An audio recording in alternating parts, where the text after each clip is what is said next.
Hey there, travel lovers. Is your trusted cruise and Tauck tour and Africa safari expert Shawn Power here. And today I wanted to talk about a topic that, no one really wants to talk about, but it's kind of one of those things that, we have to talk about. And what that is, it's travel insurance. When people decide to do a cruise or a Tauck land tour or any kind of, trip, they're excited to go on the trip. They can't wait to book it. They want to pick their room, pick their destination, the ship, and all that. And all that stuff is the fun part.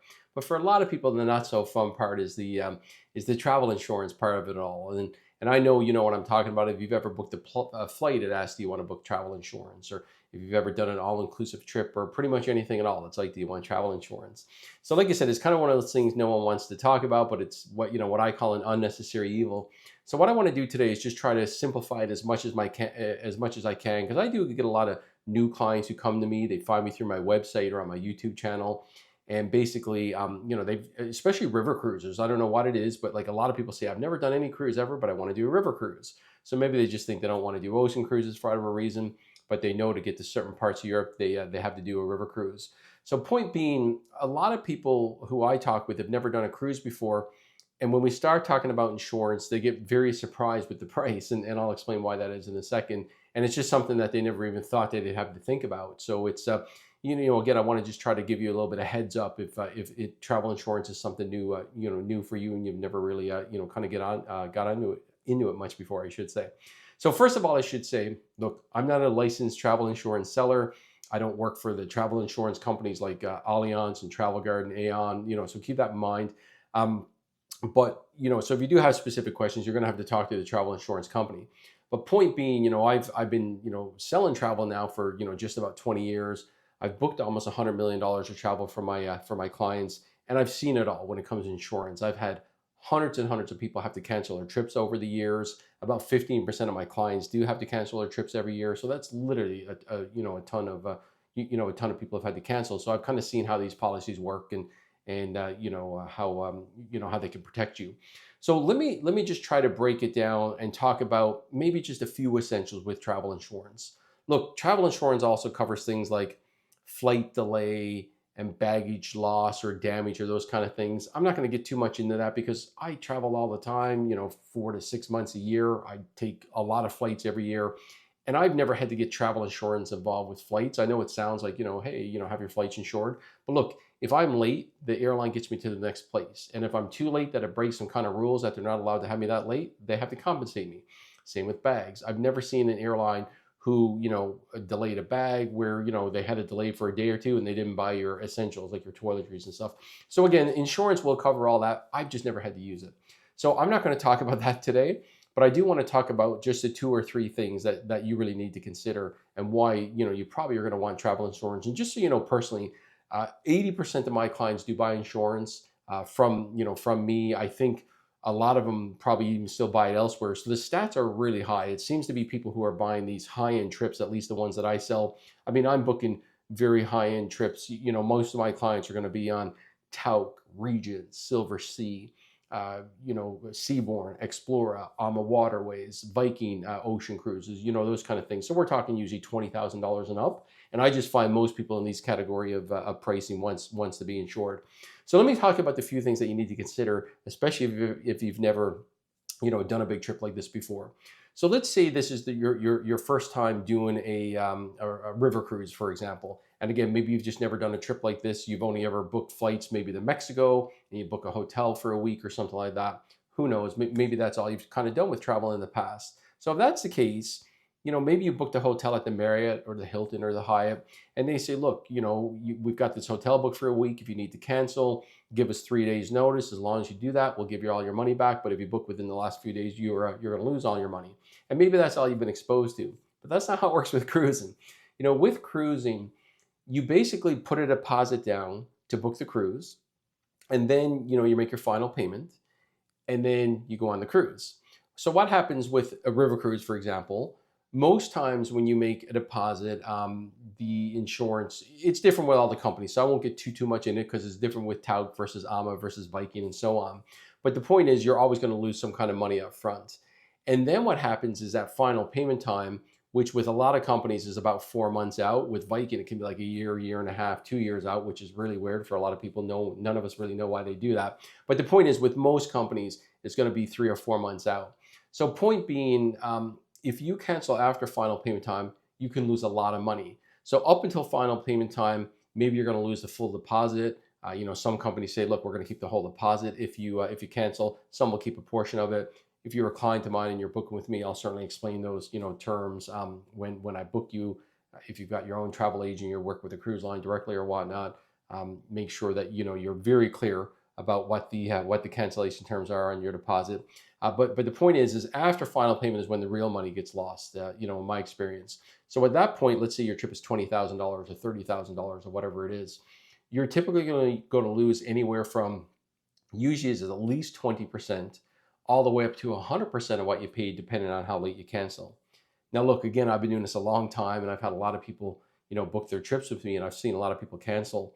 And in my experience, most people, when they cancel, a lot of times is at that 100% mark. So like a lot of companies might say, if you cancel within the last 60 days, we're going to keep 100% of what you paid, or within the last 30 days. And let me explain why I think that is.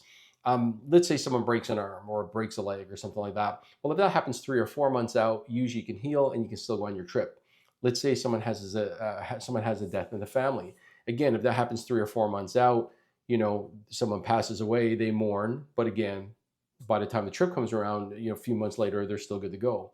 But in my experience, if someone has something happen within the last few weeks or a month before they get sick or injured, someone passes away, they don't want to go anywhere, or maybe they can't go anywhere.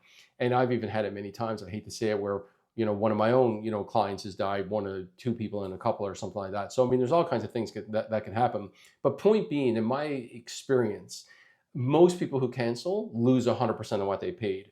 So, when you're looking at these penalties, you always got to say to yourself, okay, if I have to cancel last minute and something comes up, how am I going to feel about losing that 20 grand or 30 grand or whatever it is?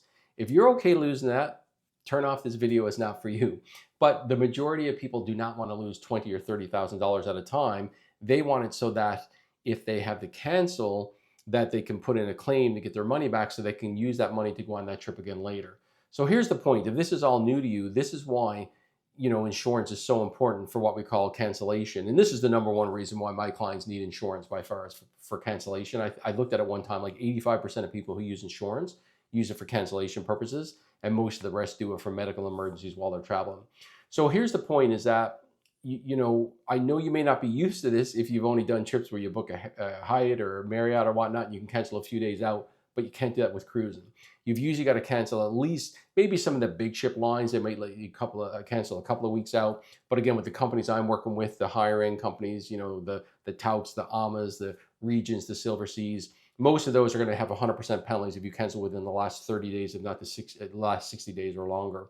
So that's why insurance can almost surprise you sometimes, is that, number one, you're like, oh, I didn't realize if I cancel so late that I'm going to lose all that money. So that's a surprise to a lot of people. And number two, the price of insurance, people kind of get a little bit of a shock with, I think the first time they hear it. Because how insurance works, at least in most situations, it's going to be based on how much your trip is. Now, again, I've done videos on multiple other companies when it comes to insurance. I've done some on Tauck, I've done some on Viking. I've probably done some other videos where I refer to insurance with other companies. So it's different with a lot of companies.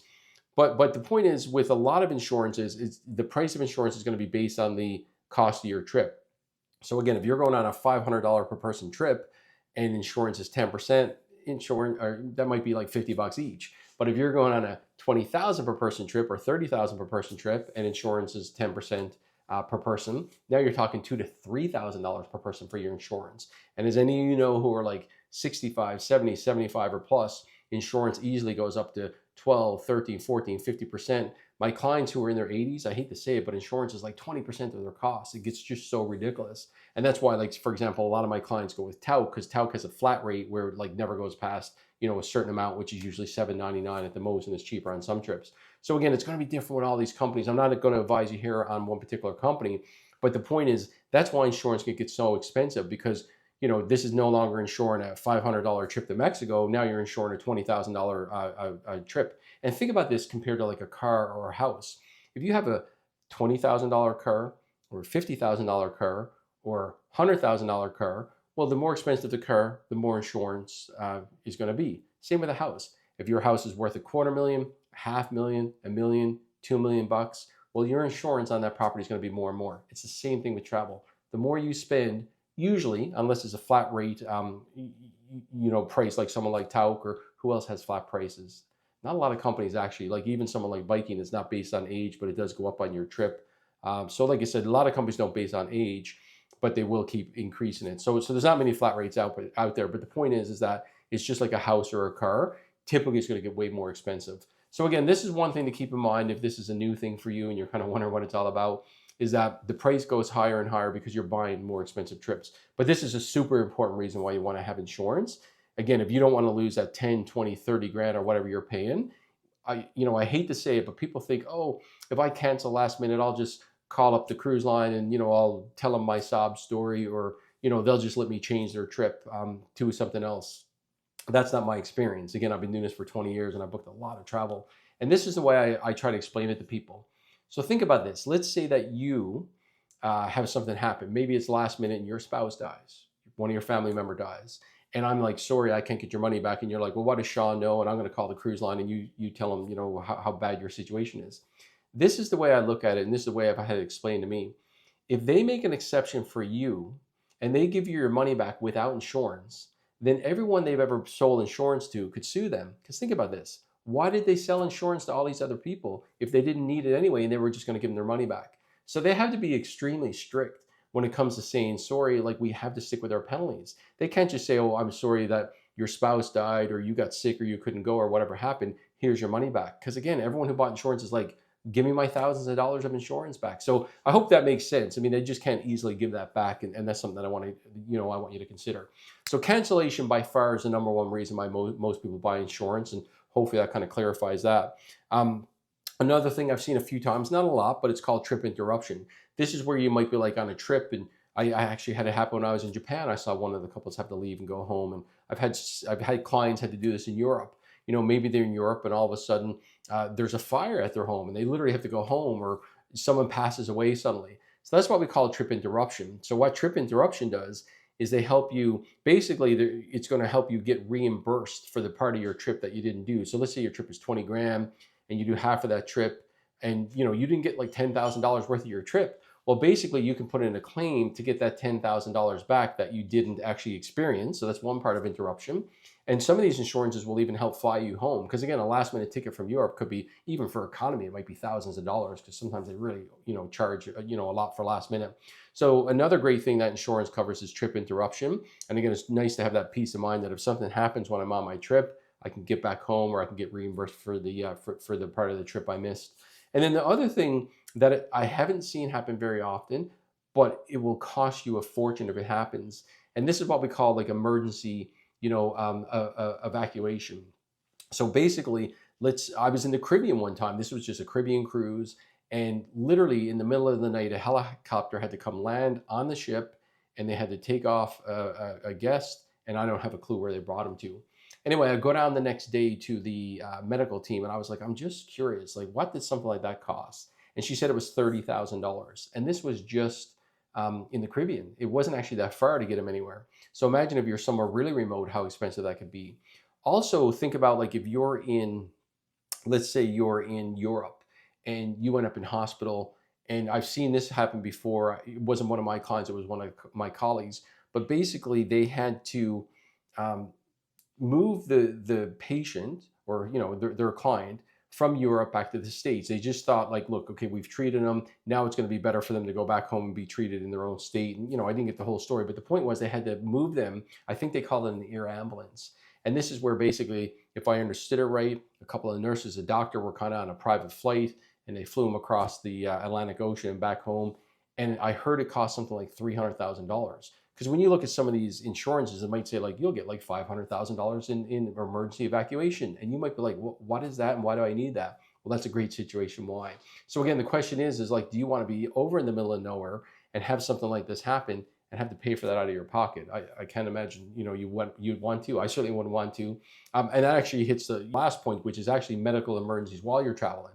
So that was kind of like emergency transportation, having to be airlifted off of a ship or sent back to the States, or, North America, Canada, wherever you are from, Europe or Asia, wherever you are. It can be very, very expensive. But think about medical emergencies while you're traveling.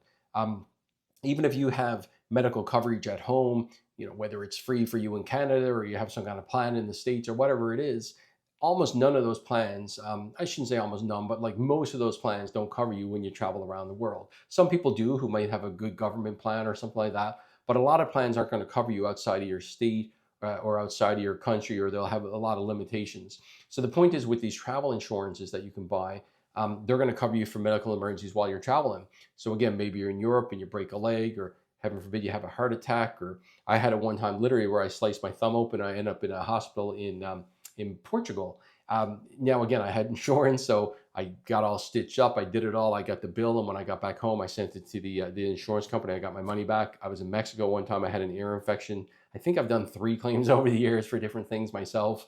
And I've had so many clients have to put in claims for different things. Again, mostly cancellation.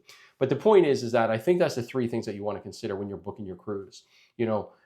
Are you okay with losing tens of thousands of dollars or whatever you paid if you can't go on this trip?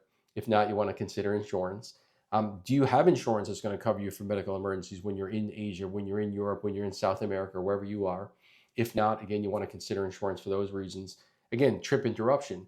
If all of a sudden you had to fly home out of the blue, are you okay with spending thousands of dollars and losing a portion of your trip? Again, if not, you might want to consider insurance. And again, worst case scenario, imagine you're in the Caribbean on a cruise, or somewhere around Europe, or like I said, you're just on a land tour in Europe or a river cruise, and you end up in a hospital. Next thing you know, they want to get you back to the States or Canada, and it's going to cost you hundreds of thousands of dollars. How are you going to pay for that? So like I said, again, I'm not a licensed insurance agent.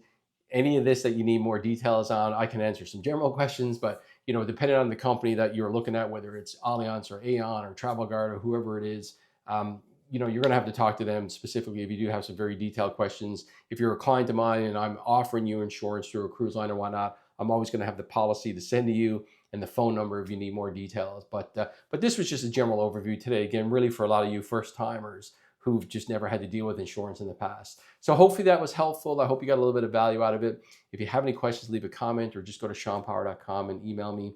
And beyond that, I look forward to chatting with you in the next video, and I hope you have a great day, and we'll talk to you later. Bye-bye.